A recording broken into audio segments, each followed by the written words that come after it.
এখানটা চাটা অনেক মজা। চিনি, গরম পানি বাদেও আরও 10টি উপকরণ দিয়ে তৈরি হয় লাল চা, আর তা খেতে দীর্ঘ অপেক্ষা ভিড়। শুধুমাত্র স্থানীয়রা নয়, রংপুর, দিনাজপুর, পঞ্চগড় সহ বেশ কয়েকটি জেলা থেকে গাড়ি ভাড়া করে আসেন এই চা খেতে। ঠাকুরগাঁ রোড এলাকার যুব সংসদের সামনে জাফিরুল ভাইয়ের চায়ের দোকানটি প্রতিদিন লাল চা বিক্রি হয় প্রায় 500 কাপ। 10 টাকা দরে এই চায়ে রয়েছে তার বিশেষ জাদু।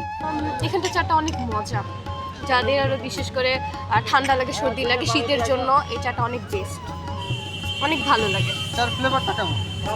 অনেক ভালোই আছে। এই চাটার জন্য আমরা এত দূর আসি।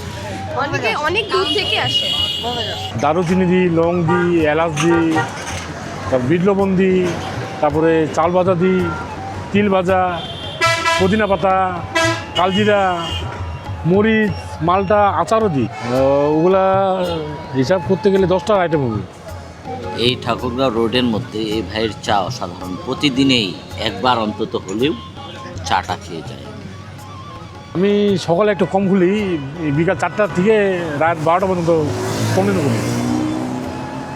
এখানে রংপুর থেকে আসে, গতকালকে আসছিলো রংপুর থেকে 2টা পিক আপ, 2টা পাঁচজোড়া গাড়ি নিয়ে আসলো। ওরা বলে আমার চার কথা শুনে আসছে, রাত 11টা দিকে আসছিলো। চাটা খেয়ে যে এত সুনাম করছে, 14টা চা খেয়েছে, 14টা চা খেয়েছে। আর পরে একটা গাড়ি আসছে, লেডিস ছিল, সব লেডিস, ওগুলাও খেয়েছে। পরে আবার 7টা খেয়েছে।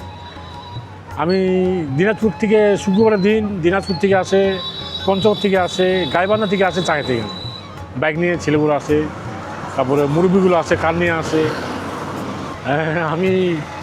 আমার দোকান করা বয়স হলো 26 বছর পড়লো। 2001 সালে দোকান দিচ্ছি আমি।